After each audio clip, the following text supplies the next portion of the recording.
하나쯤 우습게 죽이는 무기다. 살인 무기다. 그 끔찍한 펜대를 이제 멈춰. 그 끔찍한 카메라를 이제 멈춰.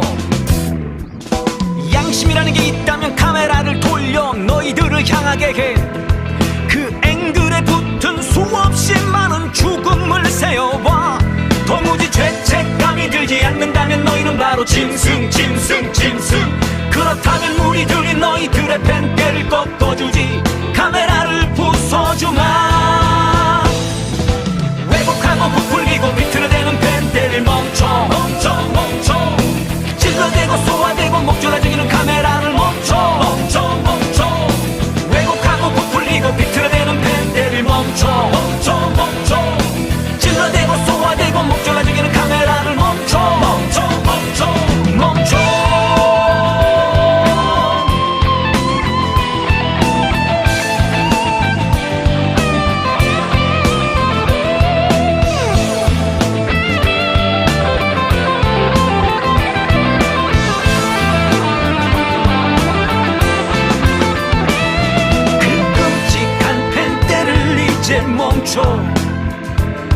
그 끔찍한 카메라를 이제 멈춰. 양심이라는 게 있다면 카메라를 돌려 너희들을 향하게 해. 그 앵글에 붙은 수없이 많은 죽음을 세어봐. 도무지 죄책감이 들지 않는다면 너희는 바로 짐승. 그렇다면 우리들이 너희들의 펜대를 꺾어주지. 카메라를 부숴주마. 왜곡하고 부풀리고 비틀어대는 펜대를 멈춰. 찔러대고 쏘아대고 목졸라 죽이는 카메라를 멈춰. 왜곡하고 부풀리고 비틀어대는 펜대를 멈춰. 찔러대고 쏘아대고 목졸라 죽이는 카메라를 멈춰.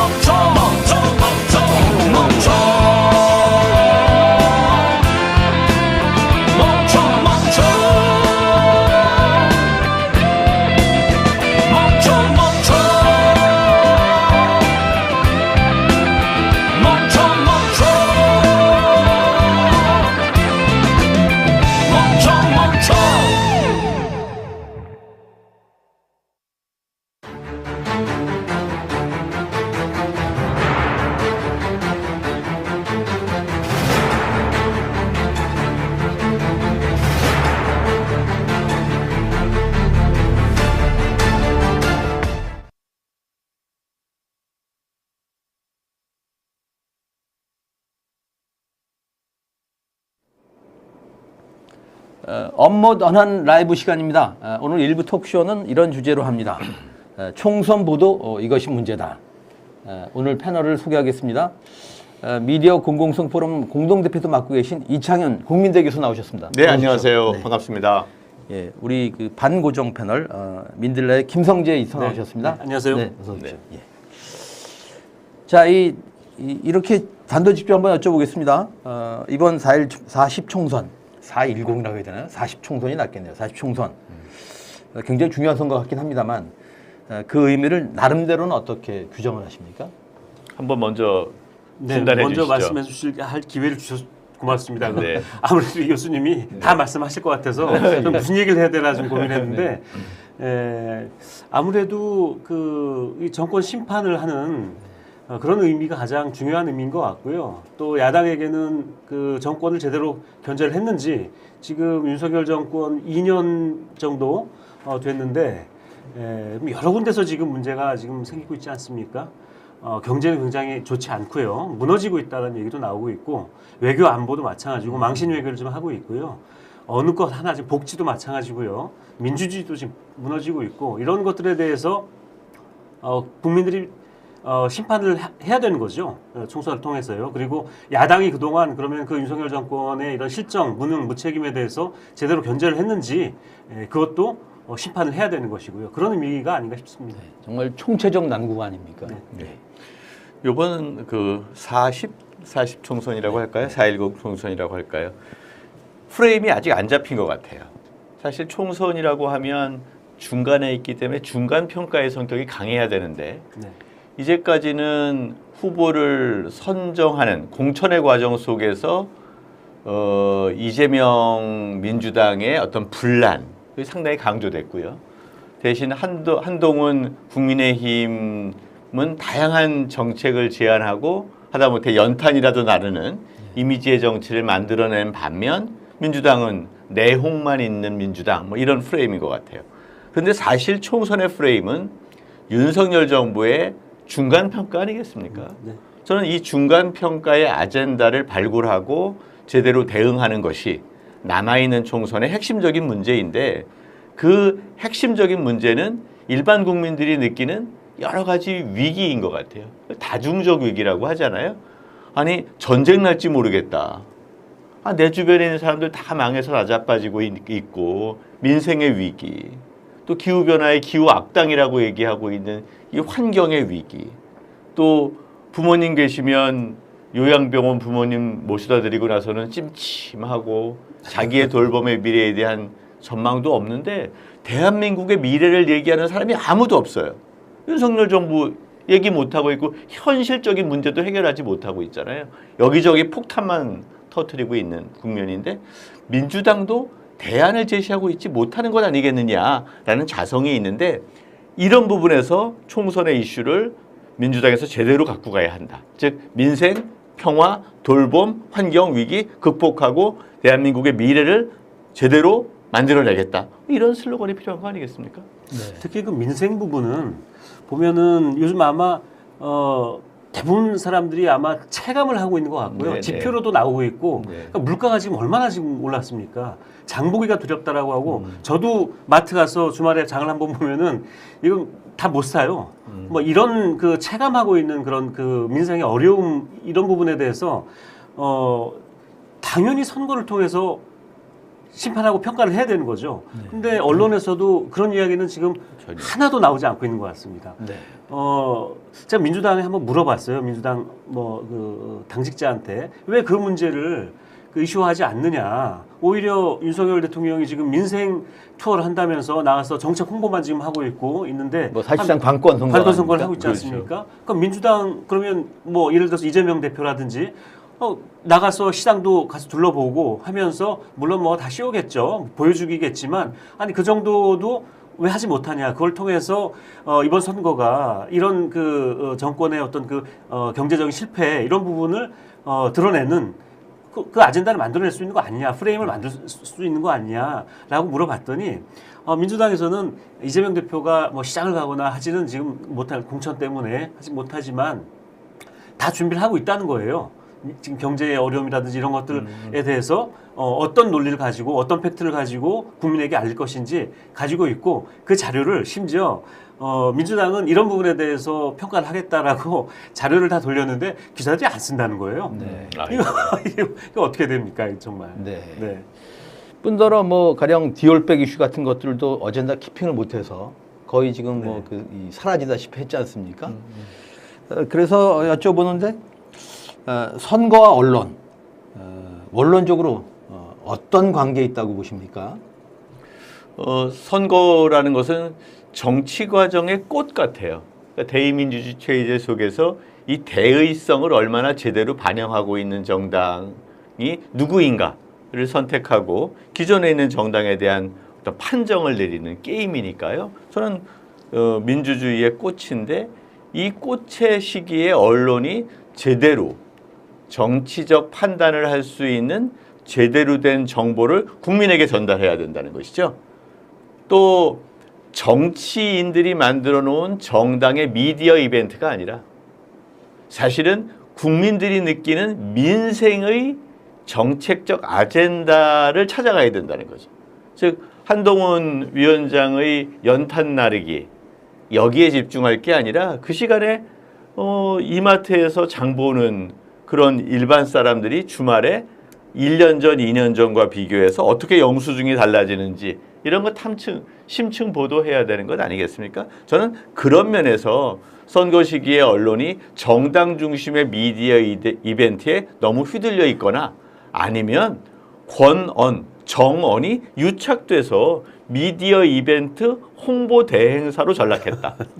저는 그래서 선거 시기 민심의 현주소를 다루는 정책적 아젠다는 사라지고 정치 홍보의 미디어 이벤트 회사처럼 된 것이 오늘날 가장 큰 문제다. 이렇게 볼 수도 있지 않을까 싶어요. 네, 네. 그러다 보니까 정치 환멸을 넘어서 선거 환멸까지도 지금 오게 생겼습니다.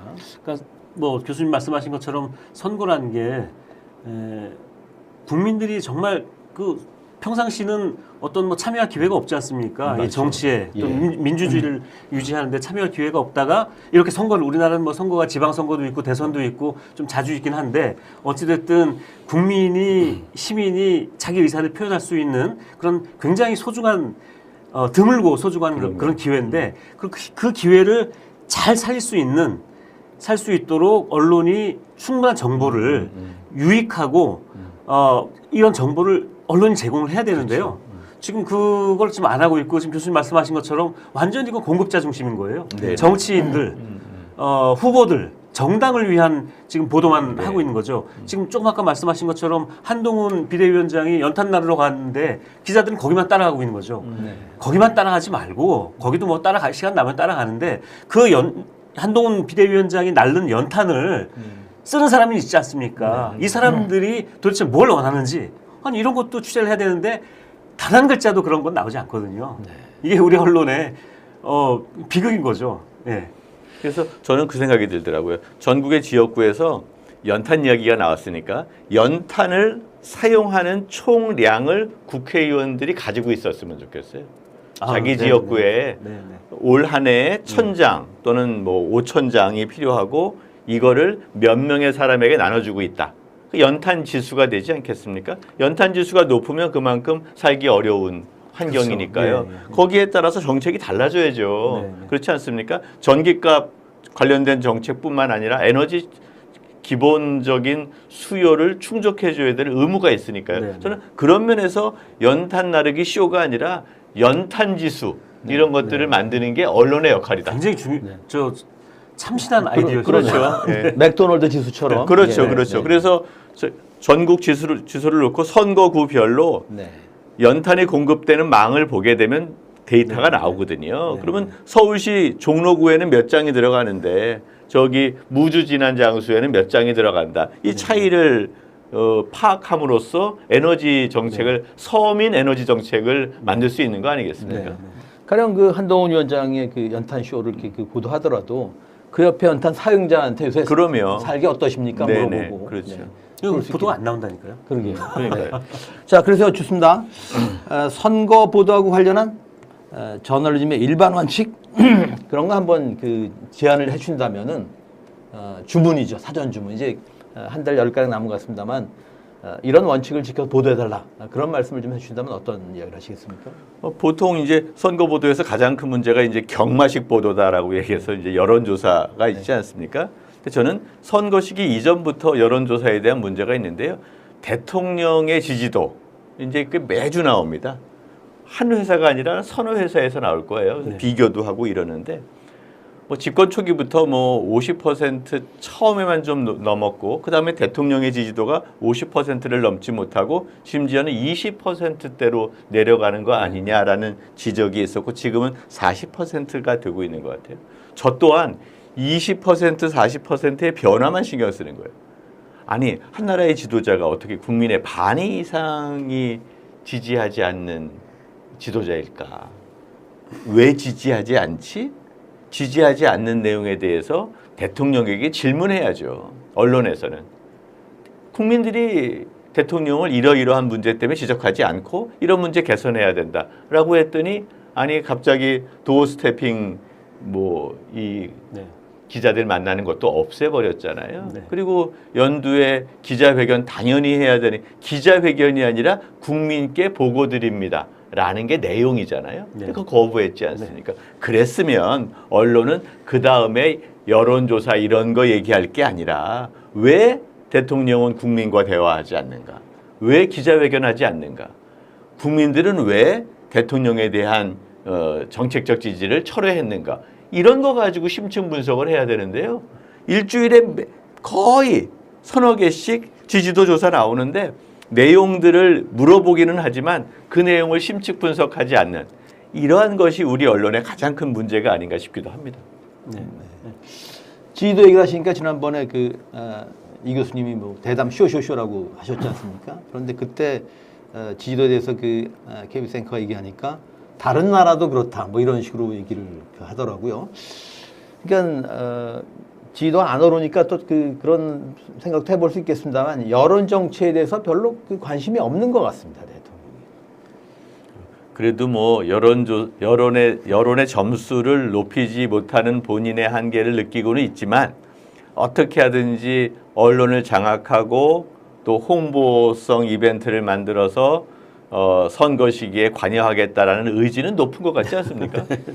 그러니까 여론 정치와 권력 정치를 대별하면은 이제 권력 정치에만 관심이 있는, 그러니까 진심으로 국민의 소리에 귀를 기울이고 그걸 수용하고. 예컨대 여론조사 결과를 저는 매일 시험대에 선다. 집권자로서. 그러니까 대선 당시 지지도 득표율이 기준일 텐데 그보다 떨어지면은 그렇죠. 말하자면 외면당했다.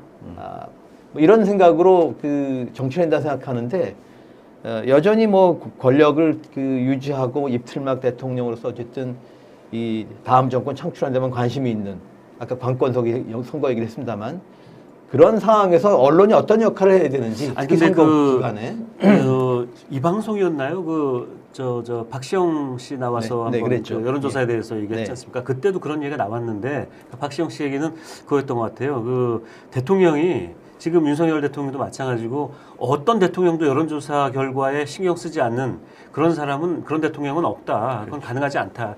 그 말이 맞다라고 저도 생각을 합니다. 윤석열 대통령도 여론조사 결과 20% 지지율 나오고 뭐 30% 겨우 넘거나 거기에 대해서 뭐 지지율에 연연은 하지 않겠다라고 얘기를 했으나 그건 제가 뭐 본심은 아닌 것 같고요. 네.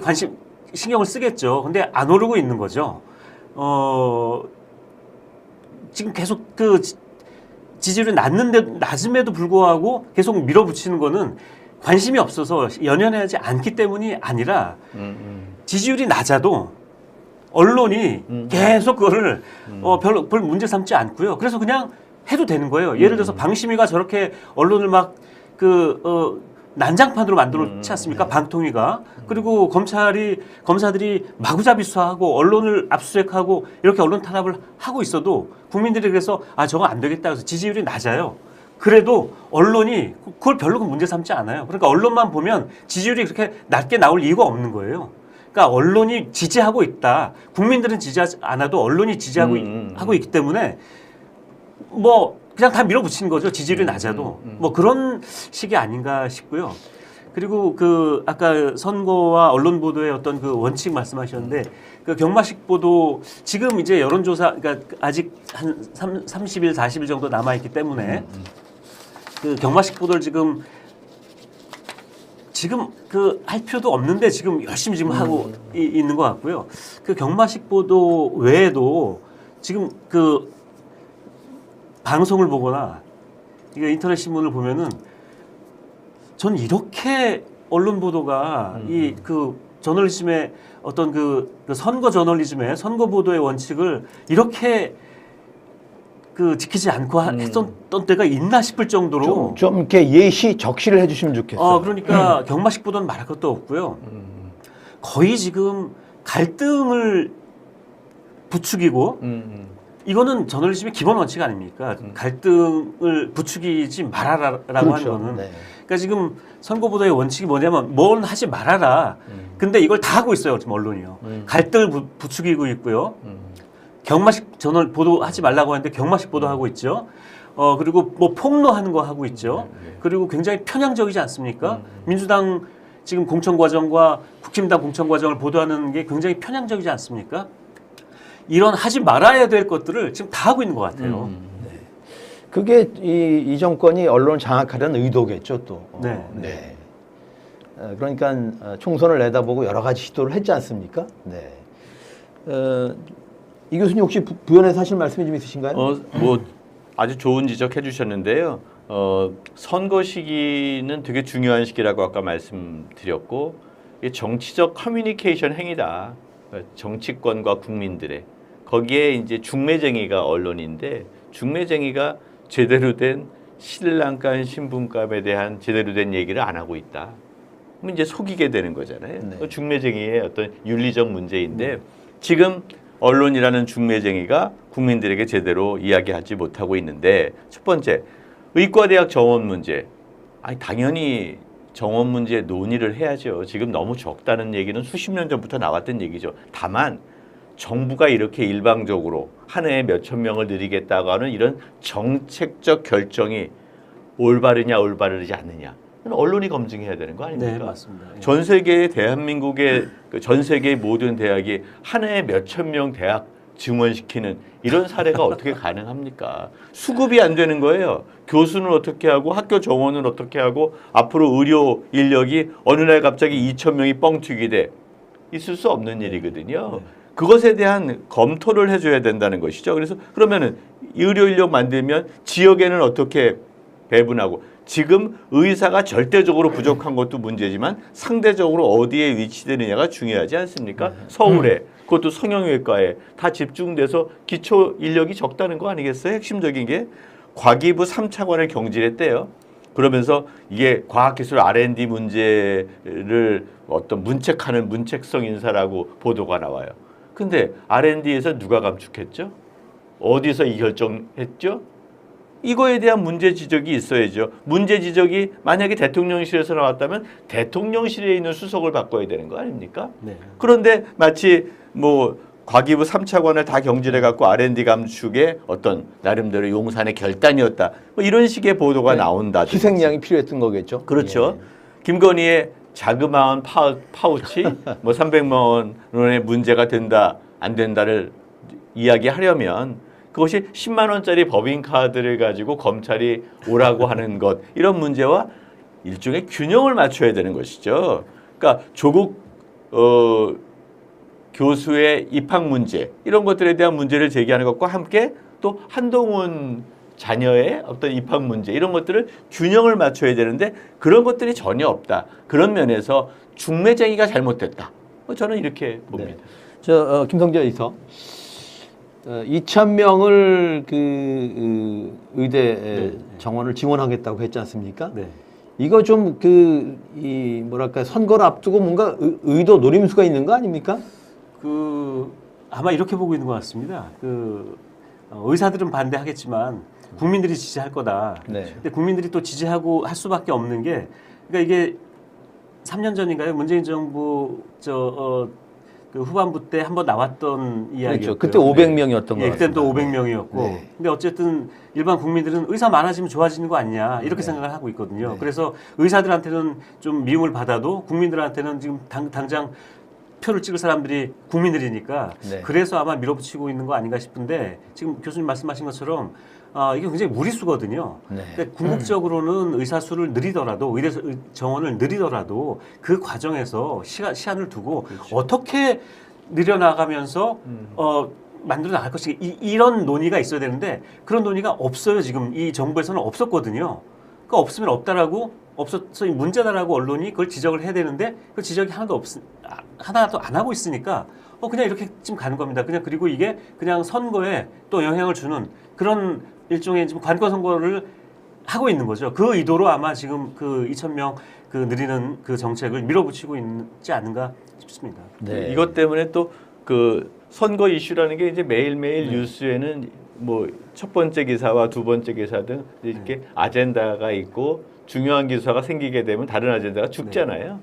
그 의과대학 정원 이슈가 진짜 이번 중간평가로서의 총선의 의미를 퇴색하거나 변경시킬 가능성이 있고 맞습니다. 그게 일종의 노림수가 아닌가 생각도 네. 들어요. 지금 이게 계속 지금 그 예. 관권 선거가 계속 이루어지고 있는데요. 관권 선거다라고 지적하는 그 매체를 제가 한 2개밖에 못 봤어요. 한겨레하고 민들레하고 거기밖에 지금 그 얘기를 하고 있지 않은데 아니 이게 너무나 명백한 관권 그렇죠. 선거 아닙니까 지금 네. 벌써 작년 그 11월 달부터인가요?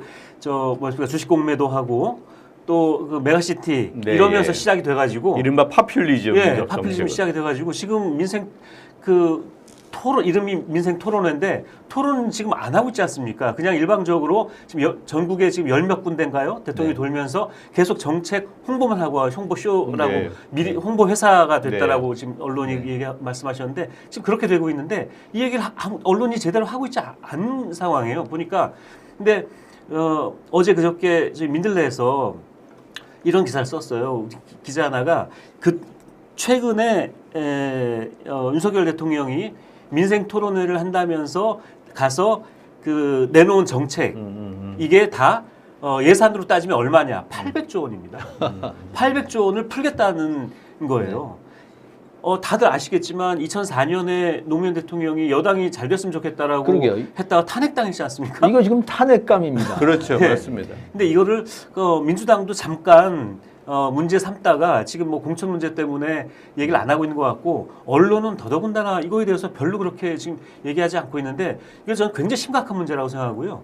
이게 언론이 아까 앞부분에서 말씀드렸던 것처럼 선거에서 반드시 해야 될 관건 선거에 대한 문제 제기와 비판, 점검, 감시를 하지 않고 하지 말아야 될 것들만 지금 하고 있는 이런 사례인 거죠. 네. 네. 이 교수님이 포퓰리즘에 계셨습니다만 이게 선거 국면에서 이게 표퓰리즘이 돼버렸지 않습니까? 그렇죠, 표퓰리즘이죠. 아, 네. 우리나라 말이 참 좋아요. 포퓰리즘보다는 표퓰리즘이 더 와닿네요. 그 언론이 하지 말아야 될 것 제가 한 가지만 더 말씀드릴게요. 네. 지금 경마보도 또 뭐였습니까?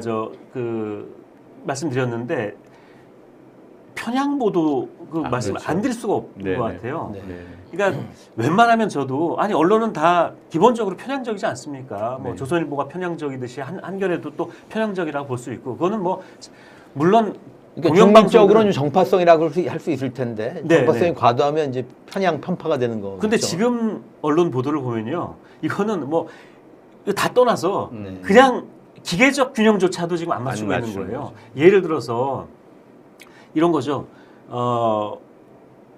한동훈 비대위원장이 지금 권력을 행사하고 있지 않습니까? 네. 이거는 한동훈 위원장이 주도권을 가지고 공천을 하고 있다. 근데 민주당이 하면은 공천 파동인 거예요. 이재명 방탄 공천이다. 공천 파동으로 얘기하고 국힘당이 하는 거는 한동훈 비대위원장이 주도권을 가지고 있다라고 얘기를 하고 그리고 지금 언론에서 쓰는 용어들을 보십시오. 무슨 비명 횡사, 친명 횡재니 뭐 이런 표현들 쓰고 있지 않습니까? 그러니까 민주당의 공천에는 아주 지금 막 내분이 때문에 큰일이 난 것처럼 이중잣대죠. 예, 계속 이중잣대죠. 계속 보도를 하고 국힘당은 잡음이 없는 무잡음 공천 이렇게 얘기를 하고 있는데 그래서 민들레에서 또 이걸 점검을 한번 해봤어요. 시민언론 민들레에서 봤더니 민주당에도 친명 중에서도 공천을 못 받고 컷오프되고 했던 사람들이 많고요. 비명 중에도 단순 공천 받은 사람들이 많아요. 근데 이제 그런 것들은 다 얘기하지 않는 거죠. 맞아요. 국힘당에서도 이제 오늘 아침에 그 기사가 민들레 나왔는데 국힘당 예비 후보들이죠 지금 전수조사를 했습니다. 해서 잡음이 있는 곳 찾아봤더니 국힘당이 지금 공천을 하려고 하는 190몇 군데를 봤더니 한 20몇 군데에서 잡음이 벌어지고 있는데 이 잡음이 어느 정도냐면요.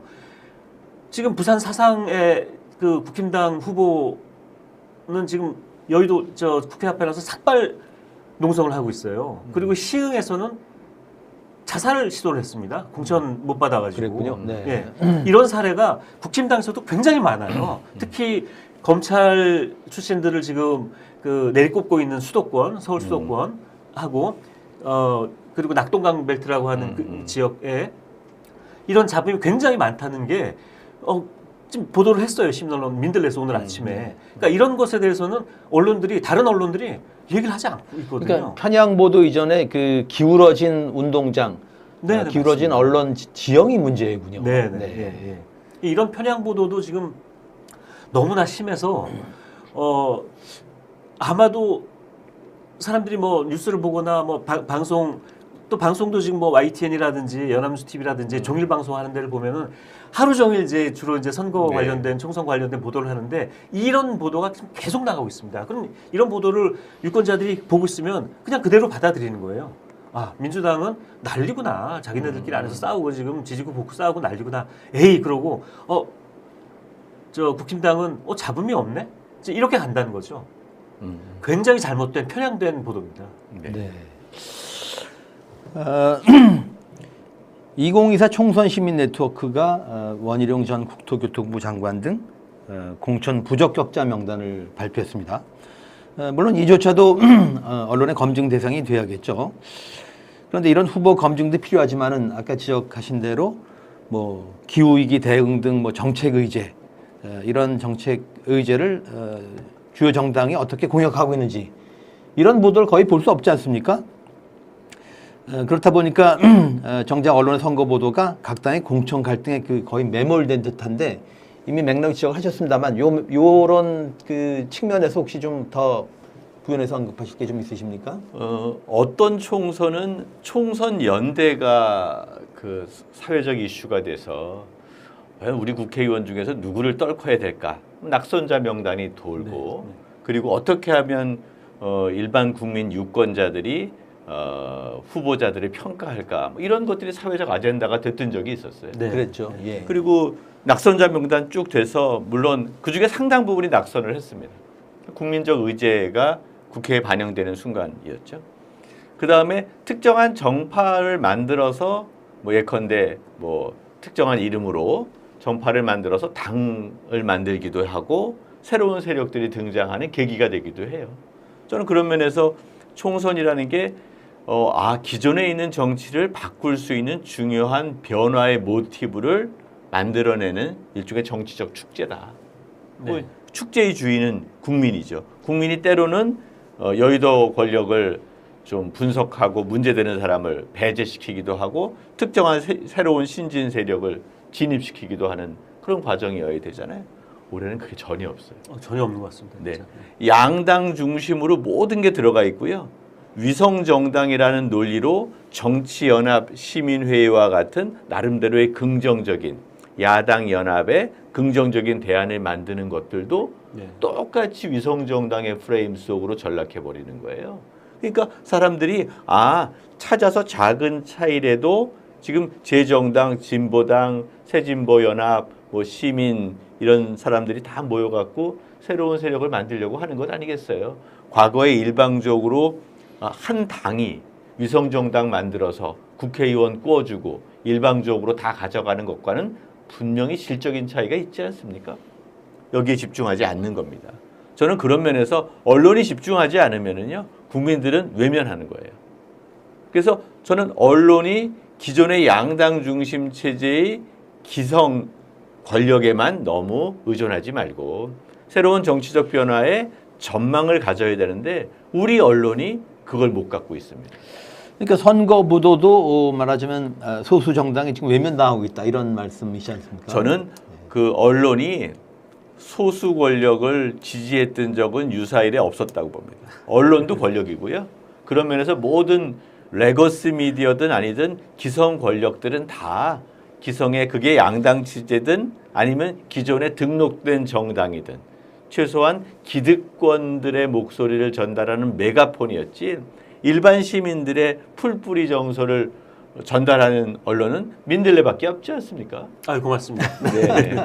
근데 예전에는 정말 그 시민사회가 또 언론하고 같이 연계해서 그럼요. 네. 후보 검증이라든지 또 유권자들에게 필요한 어떤 그 후보 선택의 그 기준이라든지 어떤 후보를 찍어야 된다. 그러니까 뭐 특정 후보를 얘기하는 건 아니지만 그런 기준도 제시를 하고 했는데 지금은 이제 전혀 그런 게 없는 것 같고 그래서 아직 뭐 한 40일 남아 있으니까 언론이 어떤 보도를 할지 모르겠지만 지금 교수님 말씀하신 것처럼 기후 위기에 관한 그 정당의 정책이라든지 그렇죠. 또 후보의 공약이라든지 여성 문제, 빈곤 문제 이런 그 소수자들에게 필요한 이런 정책을 얼마나 후보와 정당이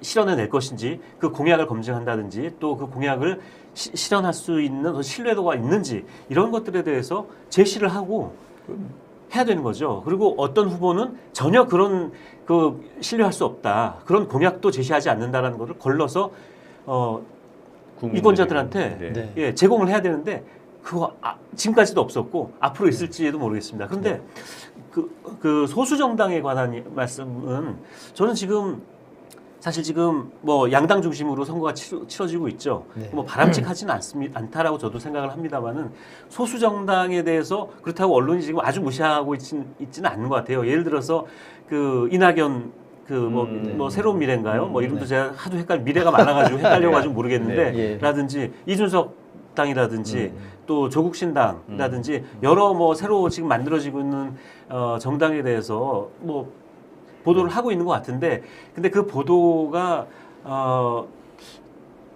글쎄요, 그러니까 뭐 그것조차도 유권자들에게 어떤 그 정보를 제공한다기보다는 그냥 계속 어떤 갈등의 측면에서 네, 네. 정쟁으로 보도하는 정쟁으로 그렇죠. 지금 보도를 네, 네, 하고 맞습니다. 있어서 네. 그게 문제인 것 같습니다. 네. 예.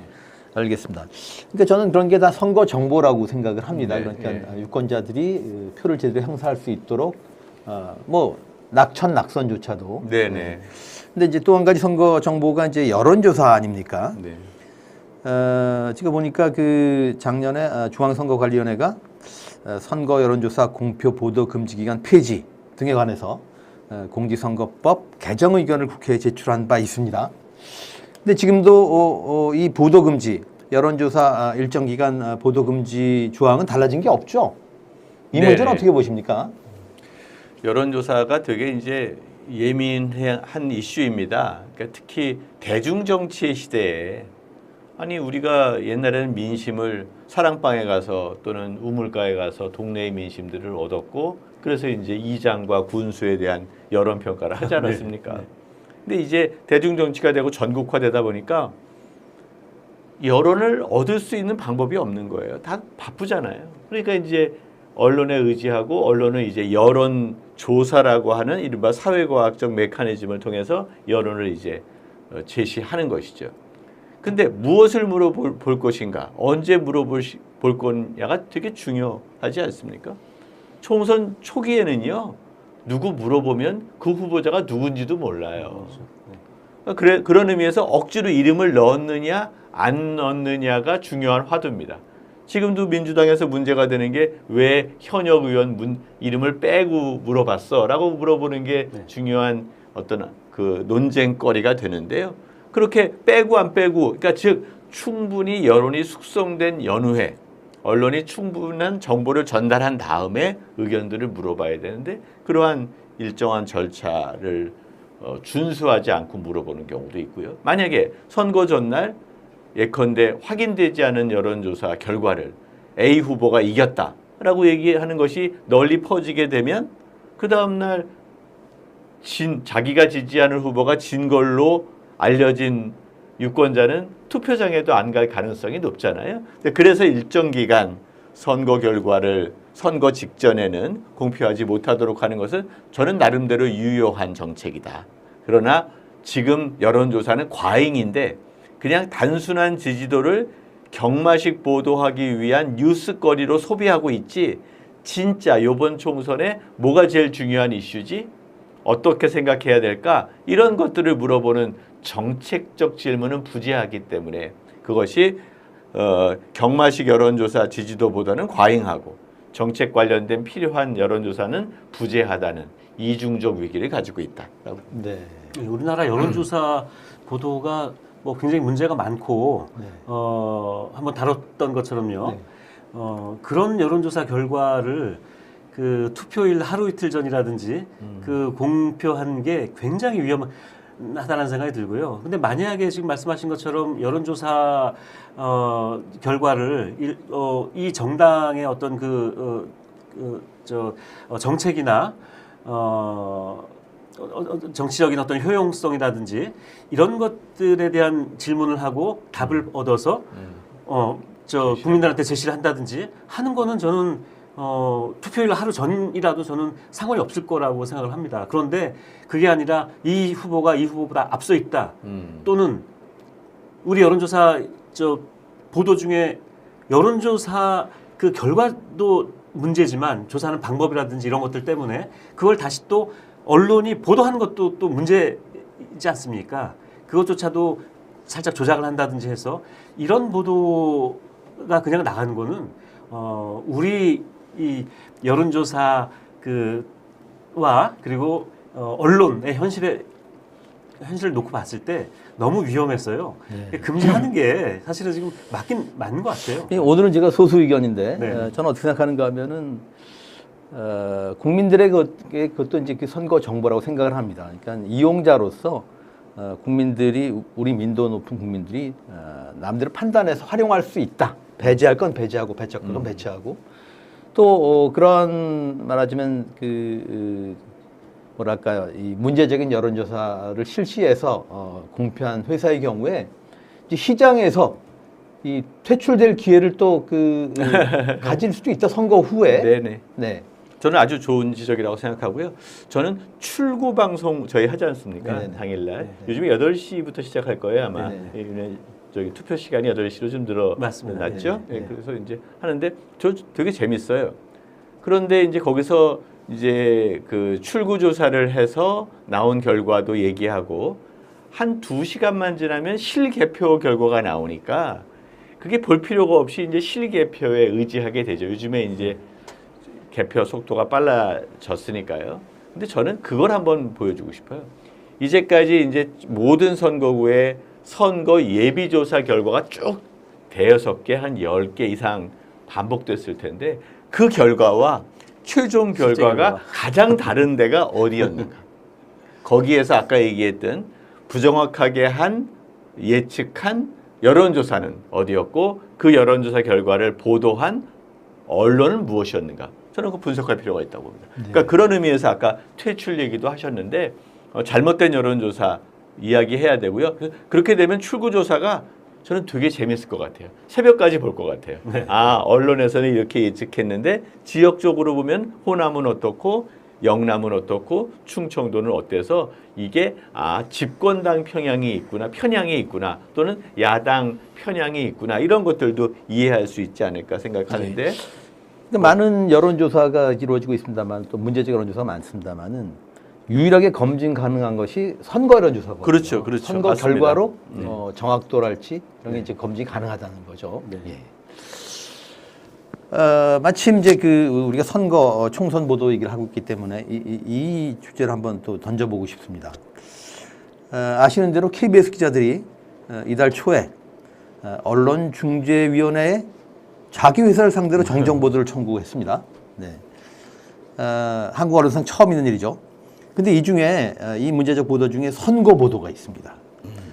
KBS 기자 세 사람이 2021년 서울시장 보궐선거를 앞두고서 당시 오세훈 후보의 내곡동 땅 의혹을 내곡지구 개발 등의 타이틀로 10건 보도를 했는데 이들은 당시 언론인으로서 사실 검증을 해서 보도한 기사를 불공정 사례로 꼽은 KBS 경제 판단은 인정할 수 없다고 밝혔습니다. 지금은 선거를 앞두고 이런 말하자면 선거 보도에 대해서 KBS가 말하자면 사과를 하고 이런 건 좀 의도가 있지 않나 이런 생각이 들고 그 다음에 이 자체 자사 보도에서 기자들이 정정 보도 청구한 것 이건 우리가 어떻게 봐야 될지 그런 말씀을 좀 들어보고 싶습니다. 코미디죠, 뭐 그냥. KBS에서 이런 일이 있었다는 것은 전 다시 보면 KBS 내부가 소통이 잘 되고 있지 않다 이런 얘기입니다.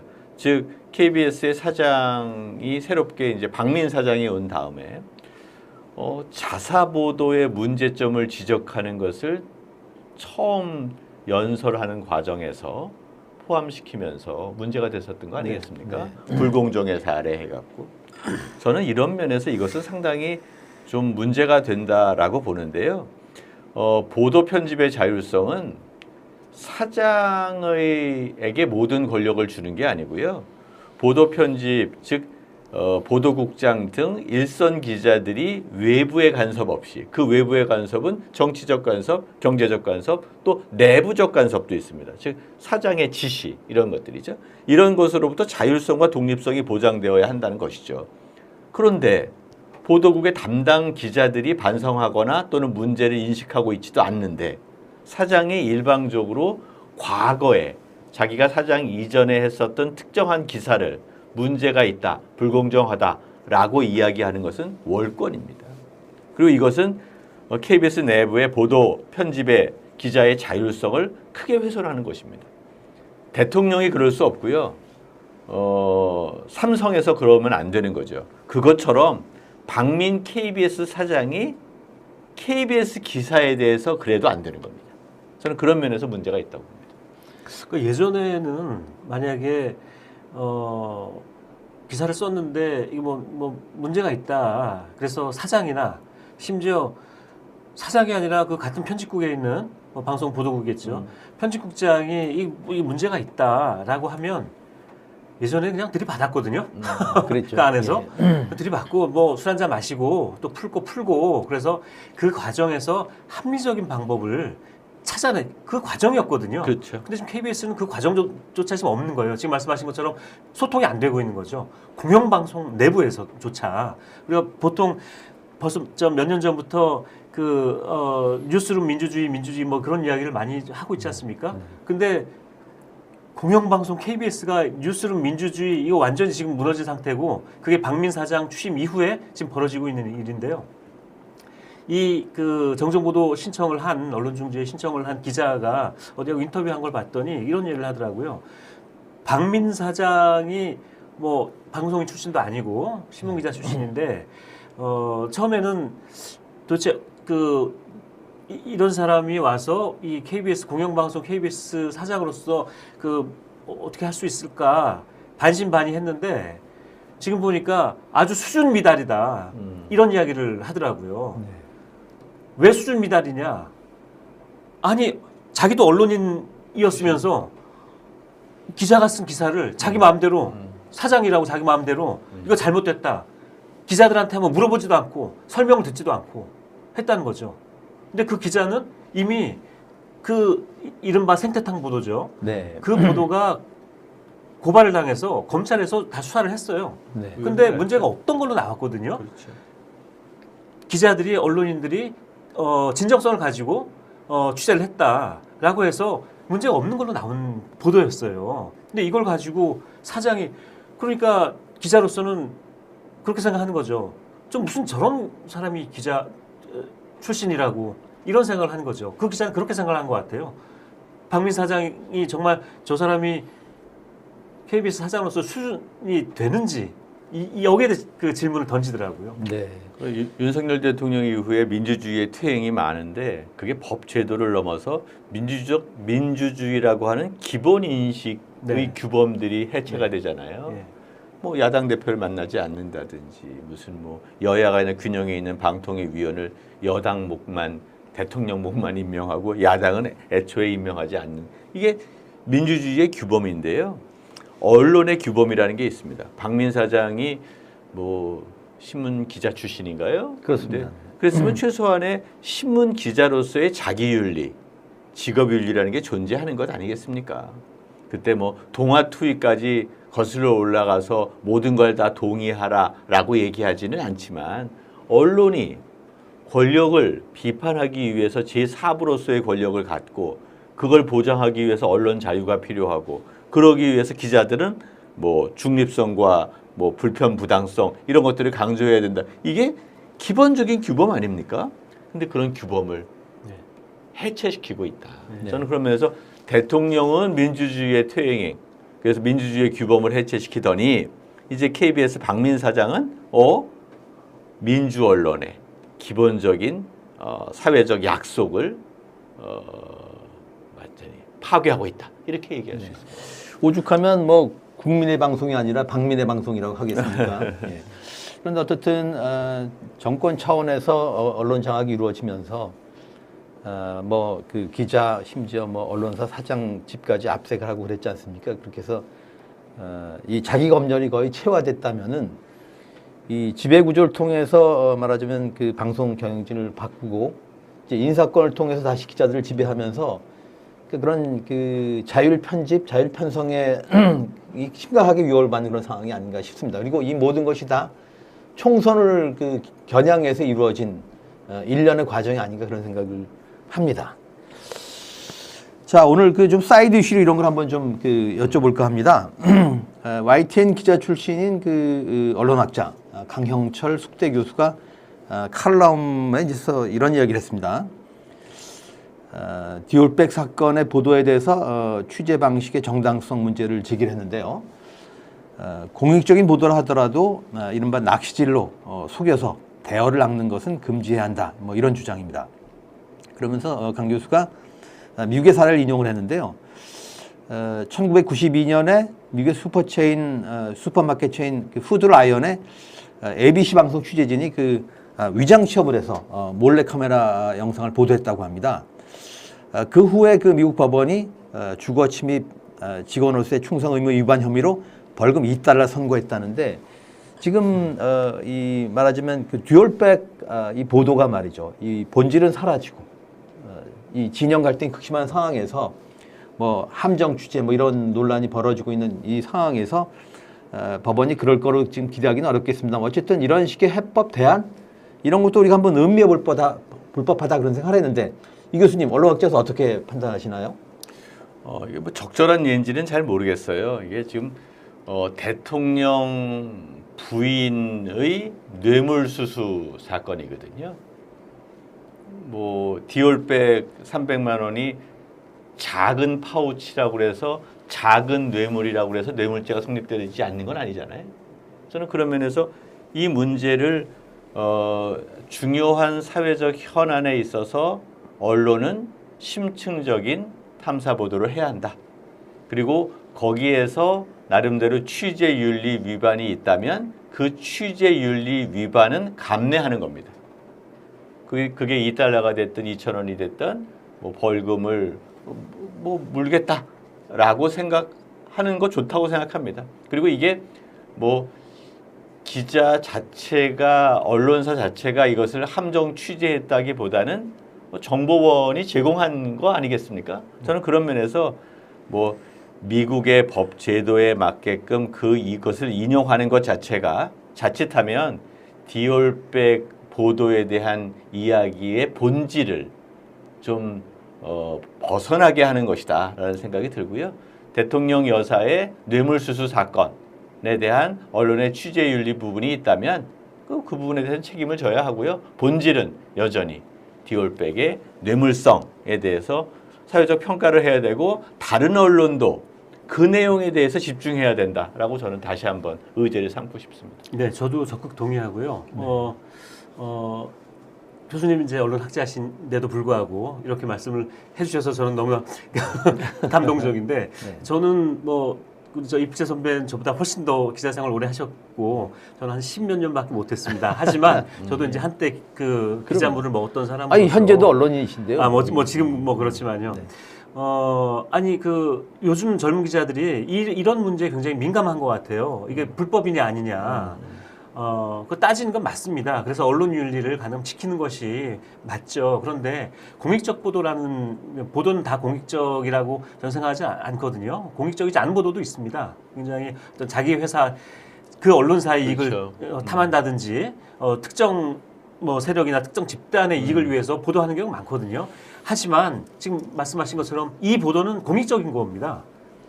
대통령 영부인 대통령의 부인이 뇌물을 받았냐 안 받았냐 이거를 취재하는 거는 굉장히 공익적인 거거든요. 이런 식의 공익적인 보도를 할 때는 저는 기자라면 언론인이라면 그런 예전엔 다 그렇게 했거든요.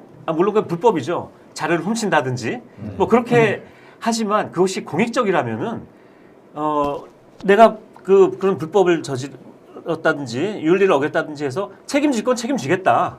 책임지지만 그거보다 내가 책임지는 것보다 더 중요한 이익이 공공적인 이익이 있다면 보도를 하는 게 맞죠. 근데 지금 YTN 출신 강형철 교수님이 YTN 출신 이제 기자 출신이라고 하시는데 이제 그런 말씀을 하신 거잖아요. 저는 그걸 좀 거꾸로 얘기를 하고 싶어요. 그러니까 지금 공익적인 보도를 하더라도 낚시질로 속여서 대어를 낚는 것은 금해야 한다라고 주장하셨다라고 하셨는데 저는 그게 아니라 낚시질로 속여서 대어를 낚더라도 공익적인 보도라면 언론은 하는 게 맞다. 그리고 책임지면 된다. 네. 근데 우리 언론은 그런 책임을 지려고 하지 않고요. 그런 책임을 지는 것에 대해서 너무나 두려워하는 것 같아요. 네. 그러면 공익적 보도는 누가 합니까? 네. 뭐 아까 저기 훔친다는 얘기는 이제 좀 과장해서 설명하신 것 같고요. 훔치면 당연히 안 되죠. 그럼요. 네, 예. 네, 근데 네. 법률적인 개념으로 이익 형량의 법칙이라는 게 있잖아요.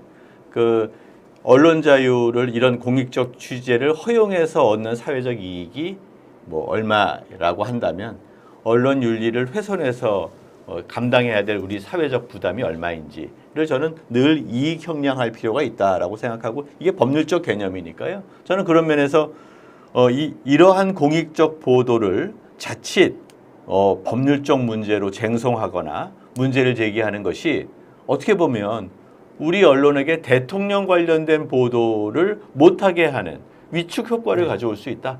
저는 그런 위축 효과를 가져온다면 대한민국은 훨씬 더 부패해질 겁니다.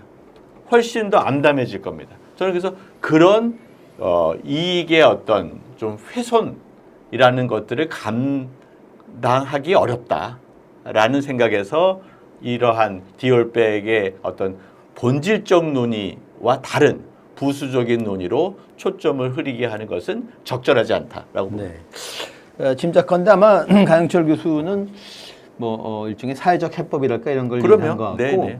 언론은 또 다른 입장이 있을 수 있다고 봅니다. 아까 그 김성재 얘기를 들으면서 저는 리영희 선생이 그런 얘기 했던 걸로 기억을 하는데 외신 기자는 미필적 고의에 의한 그 위법의 어떤 그런 가능성 이걸 늘 그 감안해야 된다. 네. 특히 그 시절엔 더 그랬지 않습니까? 그렇죠. 네. 그러니까 공익 보도를 하다가 감옥에 가면 간다. 이거 너무 과한가요? 아무튼 그런 생각을 감옥에 가면 안 되고요. 훔치면 안 되고요. 그리고 가급적이면 언론의 취재 윤리 보도를 해야 되죠. 그러나 이 사건이 가지고 있는 본질적인 문제가 있다. 언론은 대통령 관련된 대통령 부인의 뇌물수수라고 하는 이러한 사회적 현상을 바라볼 때 이러한 것들이 나타나게 되면 보도해야 될 사회적 책무가 있다. 뭐 이런 정도의 원론을 강조하자는 것이지 무슨 뭐 그 사회적 규범을 어긴다든지 뭘 기자라면 마음대로 할 수 있다든지 저는 그건 절대로 아니고요. 강영철 교수님이 지적한 이야기도 타당하죠. 공익적 보도여도 우리가 학교에서 저널리스트를 교육하는데 이러한 취재 윤리를 무시하라고 가르칠 수는 없는 겁니다. 그러나 그것과 함께 언론이 담당해야 될 핵심적인 어떤 역할 이것도 본질적으로 어떤 게 있는지를 늘 생각해야 된다. 이런 균형입니다. 그 언론이 이제 그런 순간에 많이 부딪히지 않습니까? 네, 법을 네. 지켜야 되고 윤리를 지켜야 되는데 최근에 이제 이런 게 있습니다. 이 우크라이나 전쟁이 났을 때 기자들이 현장에 못 가는 거예요. 왜냐하면 외교 여권법인가요? 이게 바뀌어가지고 그런 전쟁 국가에는 못 들어가게 그리고 언론이 신청하면은 아주 까다롭게 이렇게 심사를 해서 이제 허용을 해주는 거죠. 그래서 그 언론인들이 그거 굉장히 불만이 많더라고요. 아니 가서 이른바 종군 기자로서 가서 현장을 가서 취재를 하고 보도를 하고 싶은데 정부에서 여권을 안 내준다. 이래가지고 이제 불만이 만약에 어떤 기자가 그걸 무시하고 그 법을 어기고 가서 현장 가서 정말 좋은 보도를 했다. 저는 그게 맞다라고 생각하거든요. 예, 그러니까 공익 보도를 위해서라면 실정법을 어길 수도 있다는 생각 그렇게 생각하십니까? 네. 네. 최대한 지키는 게 좋죠. 하지만 지금 얘기하셨던 것처럼 그 이익의 크기가 더 크다면 공익의 이익이 더 크다면 할 수도 있다라고 저는 알겠습니다. 오늘 마무리를 말이죠. 이렇게 좀 했으면 좋겠습니다. 우선 현직 언론인 그 김성재 이사께서는 4.10 총선 보도와 관련해서 언론에 이제 그 어떤 주문을 하시고 싶은지 또 그 이찬영 교수님에게는 주권자들 깨어있는 시민들에게 어떤 권유를 하시고 싶은지 그 말씀 각각 마지막으로 해주시죠. 네, 제가 먼저 말씀드릴게요. 그 짧게 말씀드리겠습니다. 뭐 지금 이 언론이 하지 말아야 될 경마식 보도, 무슨 뭐 편향 보도 지금 다 하고 있는데 너무 심각해서 저는 그냥 요 말씀만 드릴게요. 언론이 유튜브 아니지 않습니까? 유튜브는 저널리즘이 아니지 않습니까? 근데 지금 자꾸 언론이 유튜브가 가고 있는 것 같아요. 그러면서 유튜브 욕할 수는 없죠, 언론이. 유튜브처럼 제발 좀 보도 안 했으면 좋겠고요. 그리고 시민들한테도 뭐냐면 총선 관련된 보도 그렇게 많이 안 보셔도 됩니다. 지금 막 뉴스가 쏟아지고 있거든요. 그런데 너무나 위험한, 그리고 정보로서 가치도 없고 유익하지도 않은 보도가 너무 많이 쏟아지고 있으니까 보도 많이 안 봐도 저는 투표하는데 큰 지장이 없을 것 같아요. 오히려 그건 너무 많이 보시면은요, 오히려 혼란스러워지고 잘못된 선택을 할 수 있으니까 적당히 보시라고 저는 그 말씀드리고 싶고, 좋은 언론에서 보도하는 기사 보고 판단하시면 될 것 같다. 그 말씀드리고 싶습니다. 예. 아주 좋은 지적인 것 같아요. 우리 현대인은 너무 뉴스의 의존성이 높습니다. 근데 이게 더 깨어있는 시민을 만들기보다는요, 어쩌면 흘러가는 뉴스들에게 중독되는 사람들이 더 등장을 하고 언론이 만들어 놓은 프레임에 완전히 갇혀버리는 그런 결과가 초래되는 것 같아요. 저는 그래서 깨어있는 시민이 되기 위해서는 뉴스 소비를 적절히 조절할 필요가 있다. 뉴스 다이어트 해야 한다. 즉 카톡이나 네이버나 이런 데서 맨날 떠오르는 뉴스에 의존하기보다는 자기가 정말 필요한 정치적 정보를 자기가 획득하고 그걸 가공하고 해야 될 필요가 있겠다, 이런 생각이 들고요. 언론사에게는 그런 말씀을 드리고 싶습니다. 이게 정치 행사가 돼버렸어요. 그 정당과 언론이 연합체가 되어버려서 뉴스 홍보, 정치 홍보, 대행의 역할을 하고 있다. 그 정치 홍보의 대행은 기존에 있는 정당, 양당 중심 체제로서 여기에 있는 정치적 이벤트만 보도하지, 국민이, 시민이 당면한 위기로서 느끼는 절체절명의 주제를 회피하고 있다. 저는 그런 면에서 다시 시민 중심의 총선 아젠다를 만들어주기를 간곡히 부탁드립니다. 예, 고맙습니다. 두 분 오늘 출연 고맙습니다. 시청해주신 여러분 고맙습니다. 2부에서 뵙겠습니다. 2부 라이브 인터뷰 시간에는 전국 비상시국회의 상임 공동대표를 맡고 계신 조성우 대표와 인터뷰를 해보겠습니다. 잠시 후 뵙겠습니다. 수고하셨습니다. 네, 수고하셨습니다. 감사합니다.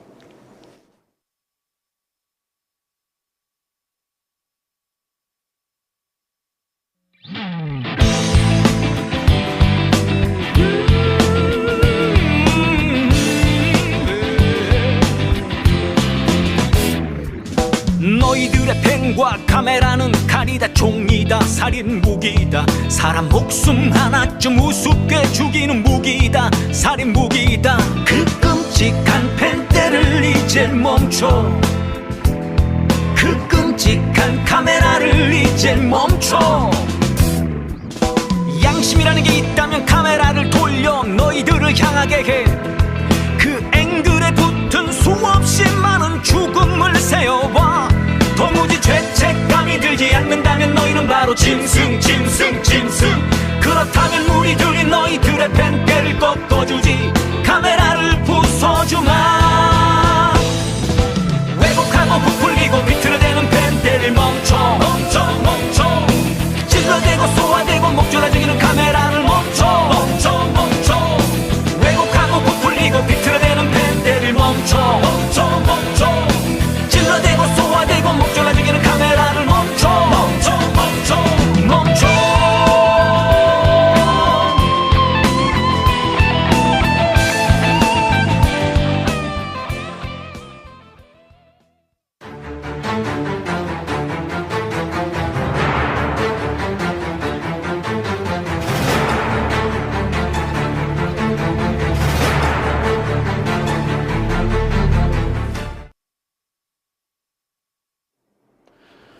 업무더란 라이브 2부 라이브 인터뷰 시간입니다.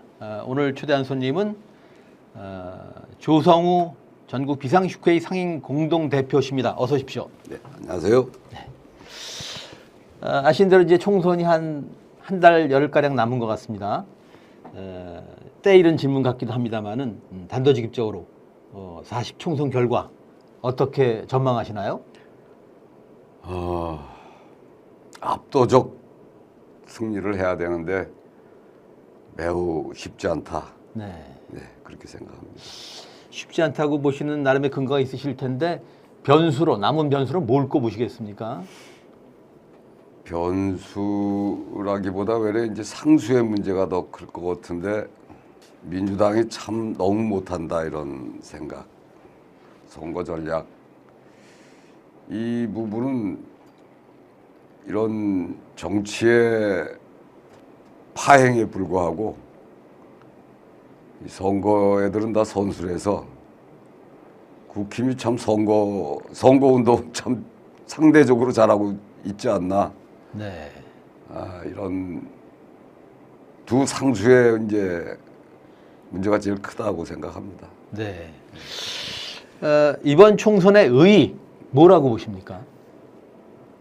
그렇습니다. 어느 때 선거인들은 뭐 그렇게 참 중요하지 않은 선거가 없는데 이번 총선은 글쎄요, 이게 좀 어찌 보면 이 방송용 언어로 적절할지 모르겠는데 지난 대선이 수구 반동들의 하여튼 역습에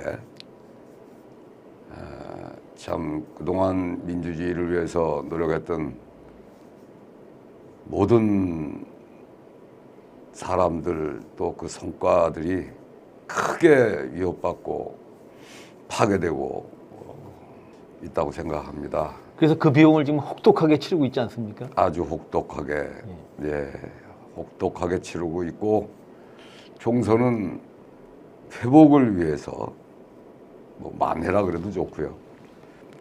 제대로 준비해서 압도적 승리를 해야 되는데 그래야 이 사람들이 뭐가 옳고 그른지 사실 정치라는 건 뭐 옳고 그름의 싸움이기보다는 이제 그 다툼의 영역이 어떤 면에선 뭐 다양할 수 있는데 기준도 그렇고 이건 그야말로 옳고 그름의 역사와 시대 앞에서 또 뭐 나라 전체의 이 그 미래 매우 중요한 이제 이번 총선인데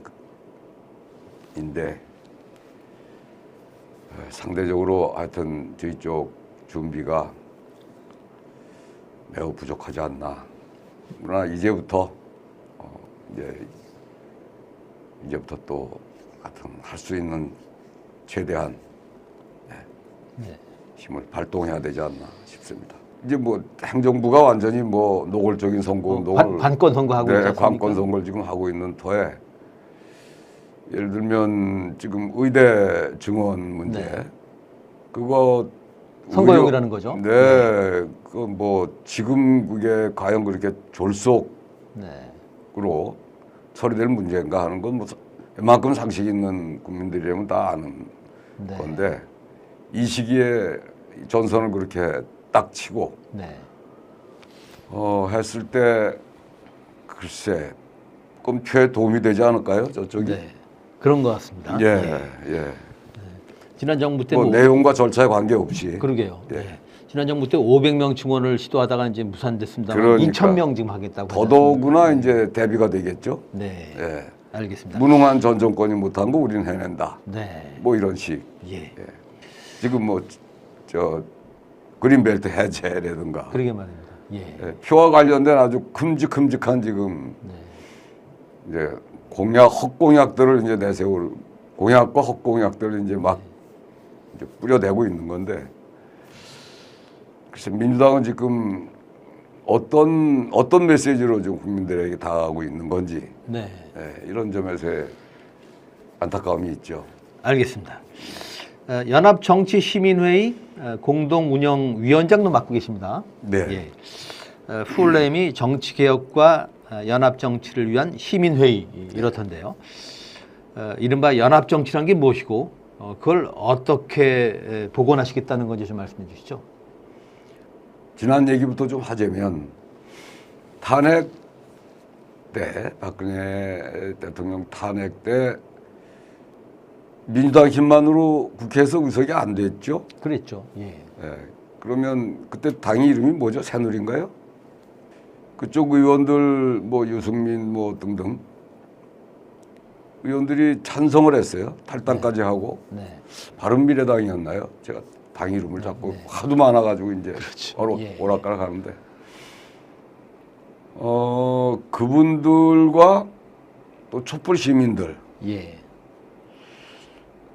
민주당 사실 촛불 때 지난 촛불 때 별 한 게 없잖아요. 네. 별 나타나지도 않았고 그야말로 그냥 무임승차 한 셈인데 거의 당시 이재명 대표는 꽤 열심히 했습니다. 네. 그때 성남시장 자격이었던가 어떻게 되나 가만히 있어라. 하여튼간에 단식도 하고 뭐 정부와 이렇게 지방자치단체 단체장이 그냥 맞서서 싸우는 모습을 그때부터 이재명 시장은 보였었지만 민주당은 참으로 우리가 불러도 잘 나타나지도 않았던 뭐 제 기억으로 네. 제가 그 촛불 당시 촛불의 공동대표이기도 해서 엔간한 기억들은 다 하고 있습니다만 그러면 탄핵 시켰을 때 그 탄핵시킨 세력들이 탄핵 연합정부를 꾸렸어야죠. 그러니까 공동의 성취였다는 말씀이죠. 그렇습니다. 네. 네, 공동의 성취였고 또 이후 탄핵 이후를 설계하는 그 힘과 지혜도 모여서 했어야 그랬더면 오늘날 같은 이런 참 비극적인 상황은 맞지 않지 않았나 이런 생각을 합니다. 연합정치라는 게 뭐 별거겠어요. 하여튼 요새 군소정당이란 말을 많이 씁니다만은 규모는 적지만 강소정당이죠. 다들 자기 의제들을 가지고 자기 지향들을 가지고 현장에서 늘 참 묵묵히 그 토대를 닦아가고 있는 정당, 진보 정당들이고 한데 개혁 정당들이고 그런 분들이 말하자면 받는 득표율만큼의 최소 이 의석은 가질 수 있게끔 이제 연합정치에서 이제 그래서 부족하지만 준연동형 제가 그래서 필요한 건데 그래서 한 당만으로의 그 뭐랄까 전행이란 표현은 적절치 않습니다만 아무튼 보다 다양한 가치의 이제 집합, 토론 그리고 이제 거기서 종합된 연합된 의견, 조율된 의견 또는 뭐 이런 것들이 함께 생산될 수 있고 정책적으로도 그렇고 실천적으로도 그렇고 그럼 보다 폭넓은 대중들의 동의와 지지를 받을 수가 있겠죠. 그럼 뭐 이렇게 어려운 연합정치라는 게 어려운 개념이 아니죠. 매우 쉬운 개념이고 사실은 당연한 개념인데 우리나라는 이 대통령제 하에서 참 제도적으로 이렇게 쉽지 않은 뭐 연동형도 지금 제대로 안 돼 있어 준자 붙이고 그것도 한 해 만에 하는 단계에 지금 있었고 다행히 하여튼 준연동형 현행 선거법은 이제 지키게 돼서 참 그나마 다행이라고 생각합니다만 이 준연동형 얘기하시니까 이제 준연동형 비례대표제를 이제 그 유지하기로 한 것은 나름 그 시민사회가 거둔 성과라고 할 수 있겠습니다만은 뭐 시민사회만의 네. 몫이겠습니까? 네. 모든 이들이 참 퇴행은 안 된다. 적어도 준자 띄고 연동형으로 가지 못할지언정 지금 거기까지 오는 것도 참 오랜 시간이 걸렸고 엄청난 이제 공들이 들여진 건데 그거 그렇게 뒷걸음질 쳐서는 이후 또 막막하다. 언제 또 다시 한 걸음을 내딛기가 이제 그래서 여쭤본데 말씀이죠. 준영동형이 현실적으로 최선이었다고 자평하십니까? 불가피했다고 생각합니다. 네. 네. 그러니까 최악은 막았다. 네. 준연동형을 지켜낸 거는 최악은 막았다. 그러나 민주당에서 준위성정당이라고 또 아예 못 받고 나선 건 네. 그 준연동형을 지킨 효과를 또 조금 이렇게 제약을 두거나 하여튼 감소시킨 또 측면도 없지 않다. 그러나 정치적으로 또 그렇게 할 수밖에 없는 사정도 한편은 있었다는 것도 사실을 야기합니다. 네. 그래서 말하자면 이제 선거 대연합이 지금 이제 추진되고 있지 않습니까? 나름대로 평가를 해보신다면 지금 선거 대연합은 순항 중이라고 할 수 있습니까? 순항을 해야죠. 그런데 이제 창당이 3월 3일 날 이제 돼 있습니다. 그리고 이제 비례 후보 저희들 국민 후보 이제 경선이 3월 10일 날 이제 있게 되고요. 그 이후 이제 본격 이미 뭐 선거전은 시작은 됐습니다만 본격적인 이제 후보를 내놓고의 이제 선거가 시작될 텐데 아직도 뭐 내적인 이런저런 그 논란의 여지들이 꽤 있습니다. 뭐 이렇게 다 공개적으로 말씀드리기는 어렵겠습니다만, 그러니까 그 정체성의 문제인데 이제 뭐 민주당이야 불가피하게 준위성정당 준자를 붙여서 그래도 하여튼 위성정당 이렇게 가고 싶어 한다는 표현은 어떨지 모르겠습니다만 아무튼 그렇게 표현을 했으니까 그건 민주당의 입장이고 시민사회 입장은 차제의 연합정치에 이제 토대를 좀 놓는 뭐 실제로 제도적으로 지금 정치적으로 이런 가시적인 연합정치의 그 시작을 위한 상당히 중요한 이제 디딤돌을 놓았다. 이렇게 이제 자평을 하고 있기 때문에 가능하면 이 당이 나름의 목소리를 가지고 나름의 메시지를 내고 또 나름의 선거운동을 하면서 그 자체 득표율, 뭐 민주당 표의 비례 뭐 표를 이렇게 가져오는 그런 소극적인 방법으로는 지금 선거 상당히 어려울 거다라는 참 그 불길한 전망을 하는데요. 하여튼 최대한 이 당이 자율성을 가지고 뭐 상대적 독자성이라 하더라도 가지고 대중들 앞에 자기 모습을 드러내야 한다. 자기 목소리를 가지고 이런 생각이 강한데 반면에 민주당 입장은 가능하면 원만 신속하게 빠르게 말썽 없이 하여튼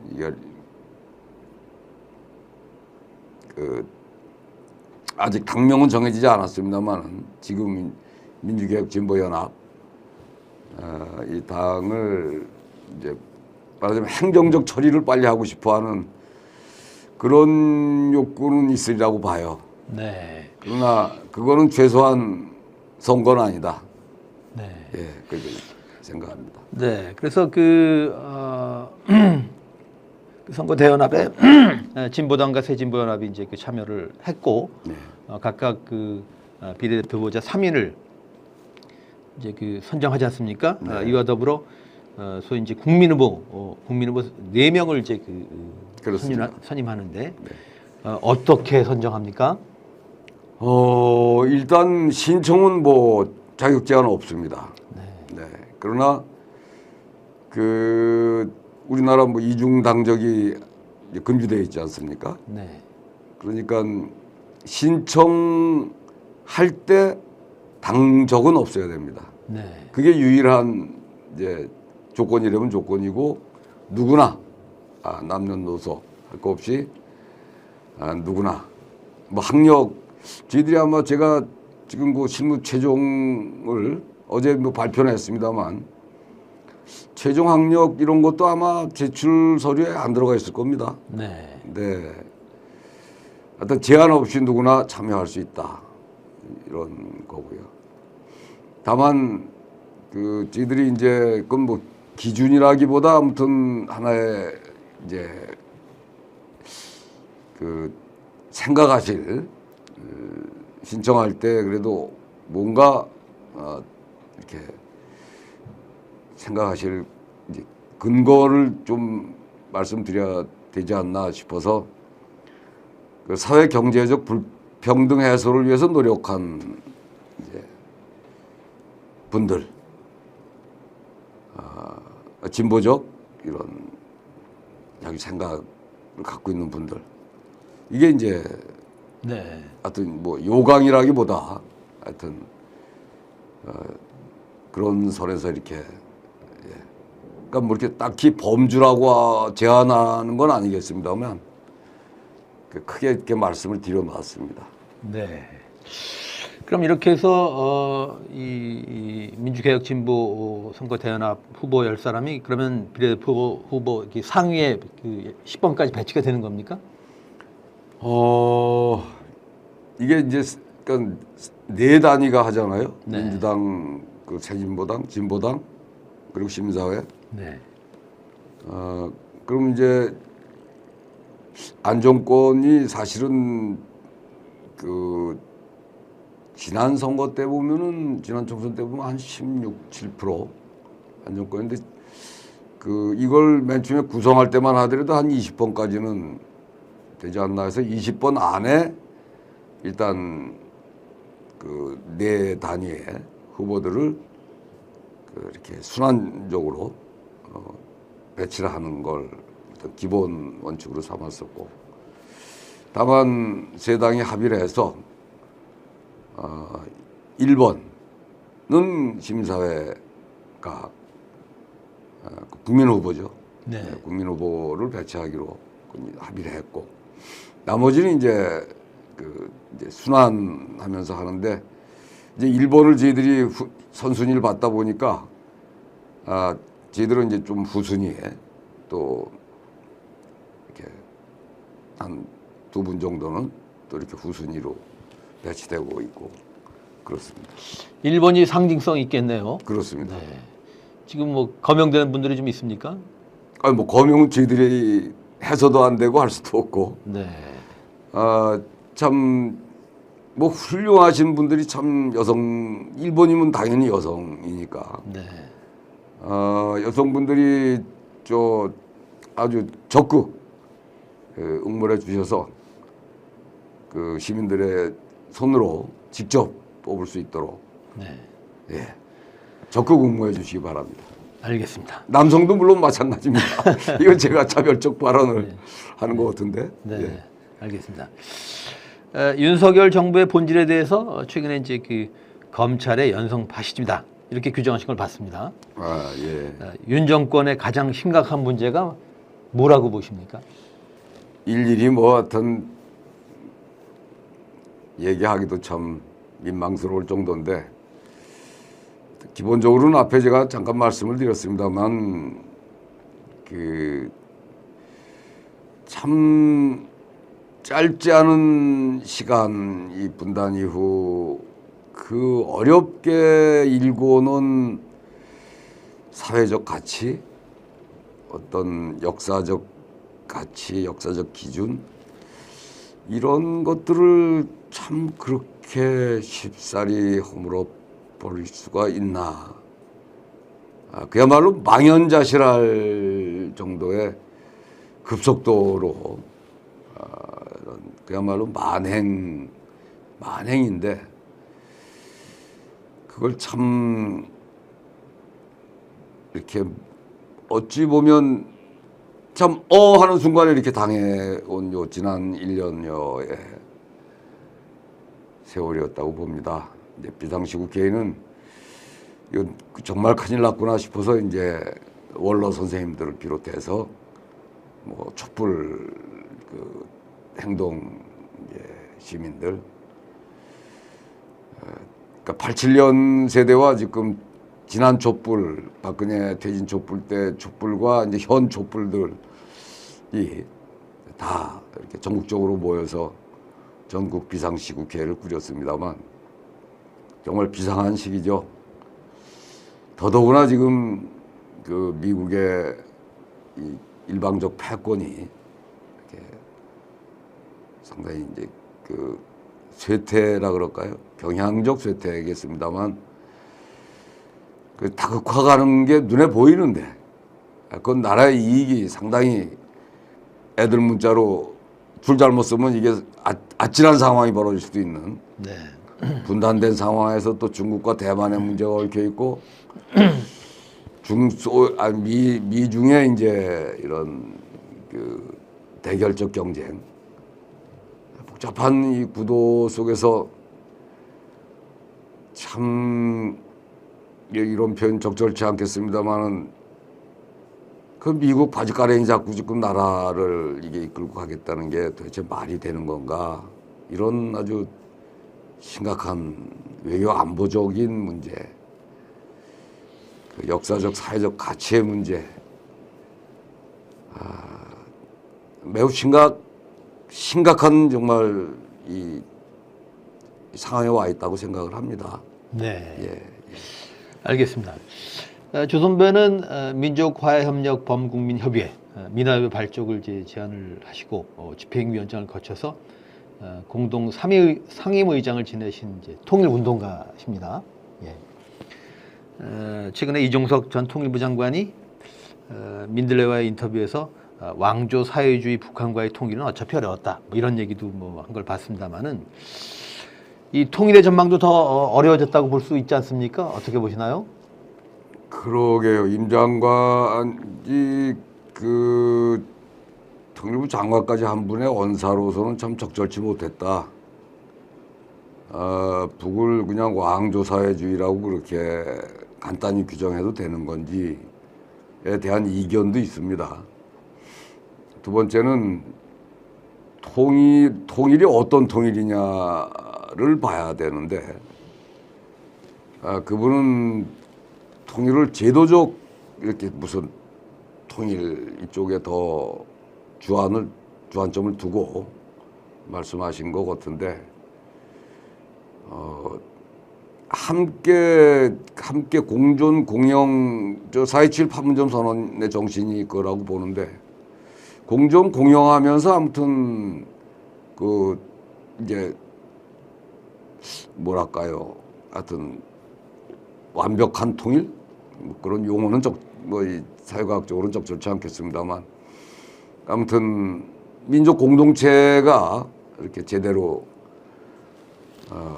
함께 할 수 있는 그런 구조를 만들어내는 통일이란다면 그건 언제든 가능했던 거고 역시 앞으로도 언제든 또 가능한 거다. 그래서 통일부 장관으로서 너무 좀 가볍게 언어가 우선 가볍다. 그리고 그런 소리를 하니까 북이 우리가 흡수 통일하려고 그랬다는 거에 마치 무슨 증거라도 갖다 만들어주듯이 결과적으로 그렇게 하는 거 아닌가. 여전히 적어도 남쪽의 통일운동을 하는 분들은 통일은 그렇게 멀게 물론 복잡합니다. 여러 뭐 분단의 원인이 미일 중소 뭐 강대국들의 이해가 얽혀 있는 원인서부터 이제 과정도 아마 만만찮게 그런 고려들을 해야 될 거고 우선 당사자 남북의 문제도 또 그렇게 쉬운 문제는 아닙니다만 어떤 통일을 어떻게 이뤄갈 건가 하는 그 과정으로서의 통일을 생각한다면 통일은 그렇게 난망한 문제는 아니다. 그렇게 생각을 합니다.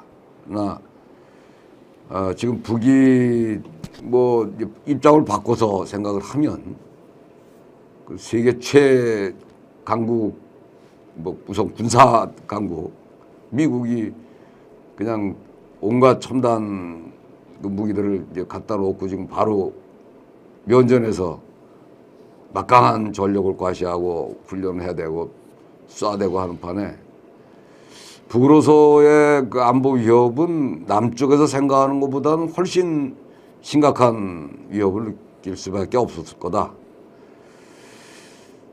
그리고 그 이미 첨예했듯이 하여튼 흡수 통일의 이런 위험 이런 것들을 느끼면서 요 국면에서의 지금 북의 입장인 거다. 저는 그렇게 생각을 합니다. 그래서 남쪽의 민주정부가 들어서고 그리고 진지한 또 어떤 민족 공동체 형성 구축을 이렇게 위해서 진지한 토론들이 시작된다면 의논들이 시작된다면 뭐 그렇게 또 어려운 일이겠는가 그렇게 생각을 합니다. 네, 알겠습니다. 요새 그 소위 운동권 때리기, 뭐 한동훈 국민의힘 비대위원장 등 야권의 일부 정치인이 뭐 운동권 출신이 뭐 운동권 경력으로 몇십 년 기득권을 차지했다. 그러면서 운동권 때리기를 뭐 하고 있습니다. 이 뭐 다분히 정치적인 노림수겠습니다만은 이런 흐름, 이런 주장에 대해서는 어떻게 보십니까? 그건 참 철딱서니 없는 뭘 모르는 얘기죠. 그리고 이제 운동권에 제가 사석에서 그런 얘기를 자주 합니다만 권자는 저 박정희 때 국정원이 붙인 이름이에요. 운동의 권이 어디 있습니까? 이게 운동이 숨쉬듯이 그 당연하고 자연스럽고 삶의 형태가 운동이죠. 숨쉬기 운동서부터 뭐 그게 뭐 별개의 게 아니죠.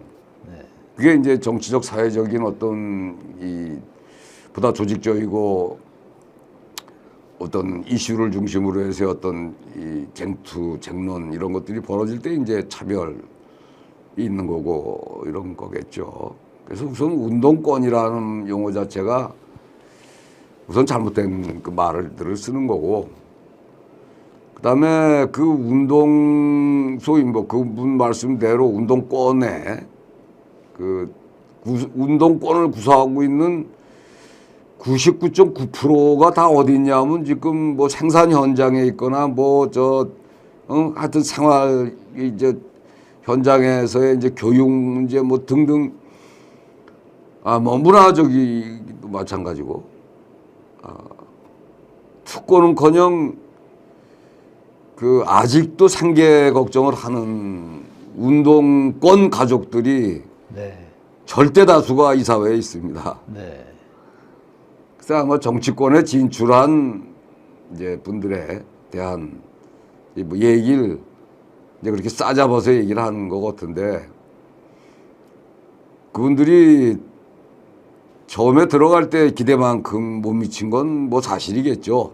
뭐 저만 하더라도 그 오래된 것들이 꽤 있는데, 그러나 나름의 또 이제 그 시대의 한계 속에서 나름대로 애써서 또 정치 발전이 이만큼 온 거, 이런 걸 그렇게 싸잡아서 한마디로 이렇게 뭘 재단하고 그 사람이 그런 위치에 있지도 않고,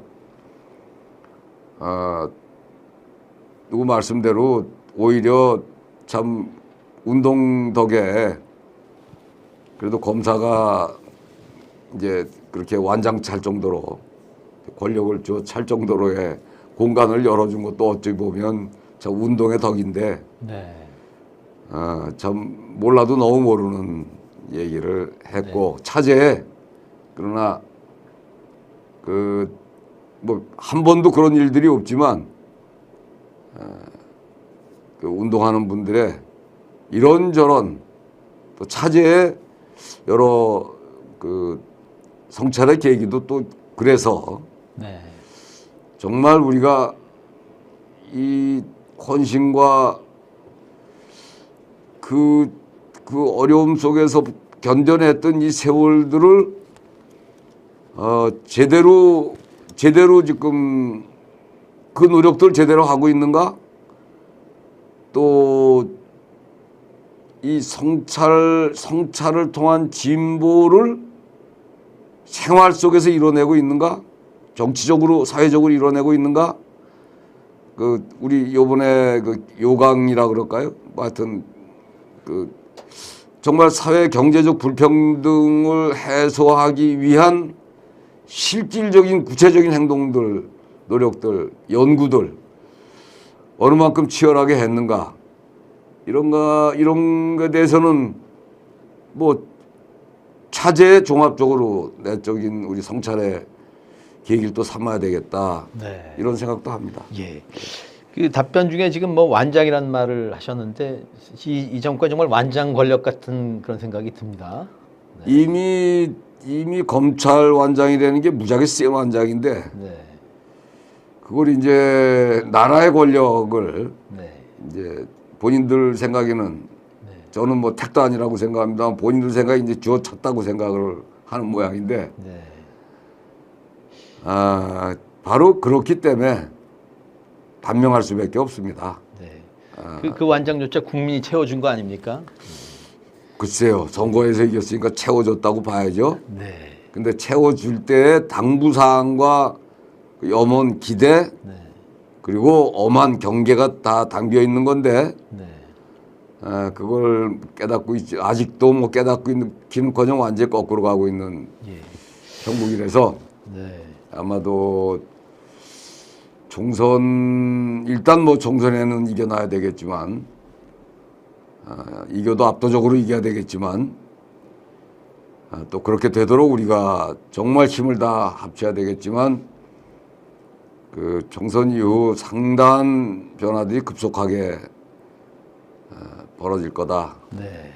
그렇게 생각합니다. 그 운동권이란 용어를 돌려준다면 저는 지금 가장 잘 나가는 운동권은 뉴라이트 운동권이 아닌가 뭐. 예. 뉴라이트는 뭐 운동도 아니죠. 예. 예, 그건 오히려 반동이죠. 예. 아시는 대로 이제 언시국은 저희가 이제 그 해직 언론인, 퇴직 언론인 모임으로서 전 시국의 이제 언론 부문인데 한국 언론의 현 상황에 대해서 나름의 문제의식이 있으실 것 같아서 한국 언론과 언론인들에게 어떤 뭐 제언, 조언 혹은 뭐 하여튼 당부의 말씀을 하시고 싶습니까? 네, 하여튼 저희들 이제 비상시국회의를 꾸리면서 제일 부문에서 제일 먼저 함께 하신 데가 이제 언론 비상시국회의인데 뭐 이렇게 면면을 보면 다 정말 베테랑 언론인들이 모이셔서 그 시국의 위중함, 엄중함 이렇게 경종을 울리면서 이제 그게 언론 쪽부터 시작되리라는 예상이 참 유감스럽게도 적중을 했어요. 그 참 뭐 그 뭐 KBS니 MBC니 또 뭐 등등 방통입니까? 예. 두 명이 앉아가지고 지금 뭐 별짓을 다 하는. 저 사람들은 그렇다 치고 또 그렇다고 해서 쉽게 이제까지 그 험한 세월들을 살아오면서 길을 열었던 언론인 그 원로 포함 그 현역에 막강한 분들이 이렇게 쉽게 당하지는 않겠죠. 일단 당하겠지만 뭐 충분히 이겨내리라고 봅니다. 각 언론 노조도 지금 자기 회사, 자기 방송국에서 당면한 문제에 어떤 그 반응, 어떤 행동을 조직하고 있고 또 그 문제점들을 대중과 함께 공유하기 위해서 어떤 노력들을 좀 하고 있는지 뭐 잘들 하고 계시지만 정말 더 잘들 하셔야 이런 행패를 정말 이건 뭐 행패란 말이 상당히 고급스럽게 제가 써놓고도 들리는데 이런 행패를 저지하고 이제 더 나은 이렇게 지평을 열어갈 수 있을지 저는 뭐 언론 그 계신 분들의 뭐 시민 언론 그 시민운동 포함해서 충분히 뭐 그런 기량이 있다. 그래서 제가 괜히 뭐 문외한이 걱정할 일은 아니긴 하지만 그 힘도 하여튼 모여져야 된다. 언론 내 힘도 모여져야 되고 언론 문제에 이렇게 마음을 같이 할 수 있도록 충분히 공감 공유할 수 있는 활동들도 조금 더 해주시면서 우선 안 되더라도 하여튼 각 기사에 지금 오류 제가 원시국에서 그 조선일보 네, 뽀개 보기인가요? 맞습니다. 예, 그 제목도 참 재밌던데 뽀개 보기가 이제 뽀개기하고도 얼핏 어감도 비슷한 것 같고 네. 아무튼 이 뽀개기인데 조금 톤 다운한 겁니다. 예, 그러니까 이제 뽀개 보는 거죠. 네. 근데 뭐 이제 제가 주변에 얘기를 들으면 뽀개기로 보자가 어디로 갔더라고요.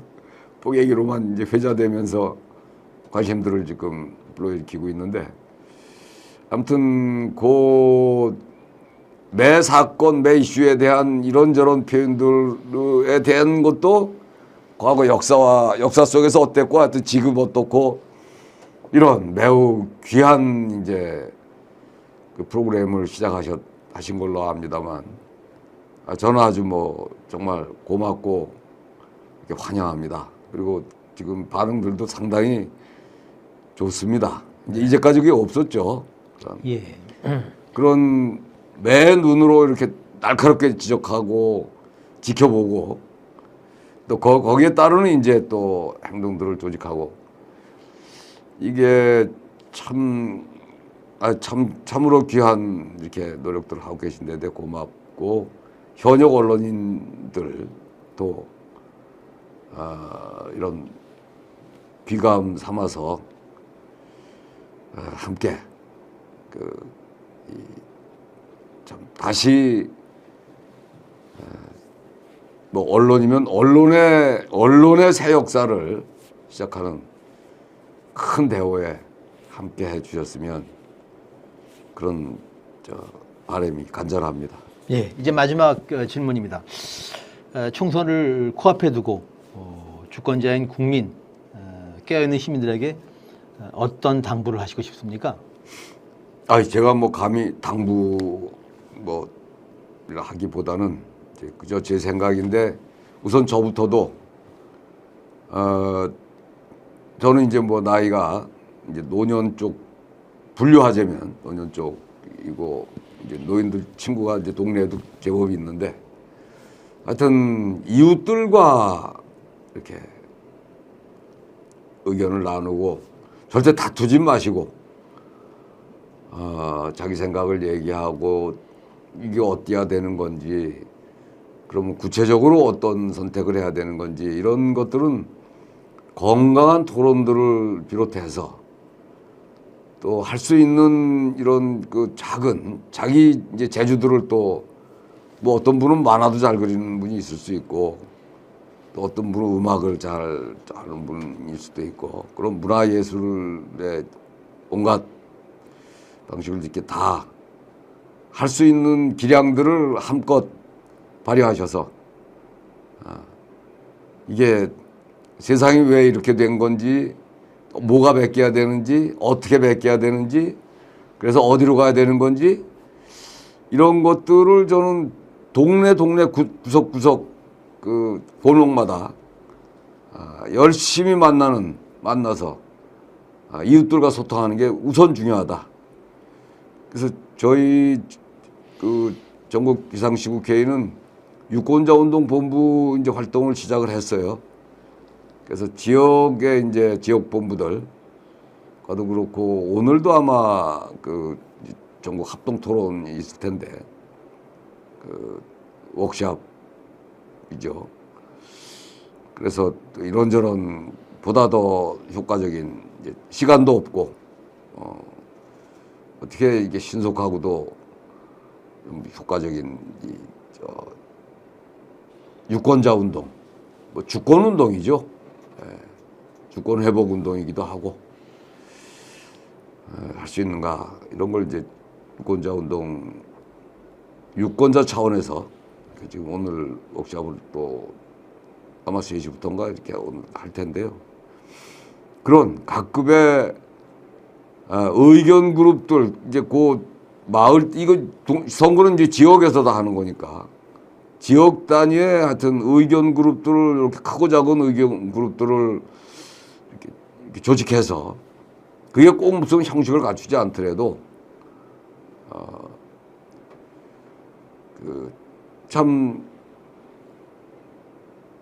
그 생활 속에서의 토론 짧은 거 같지만 결코 짧은 시간이 아니기 때문에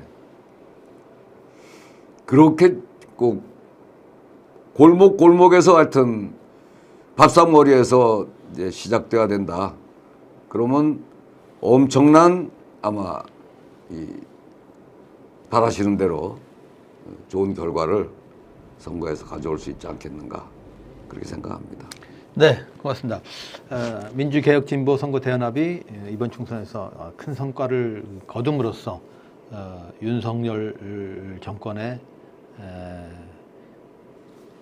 하여튼 이 퇴행을 막을 수 있기를 뭐 기대합니다.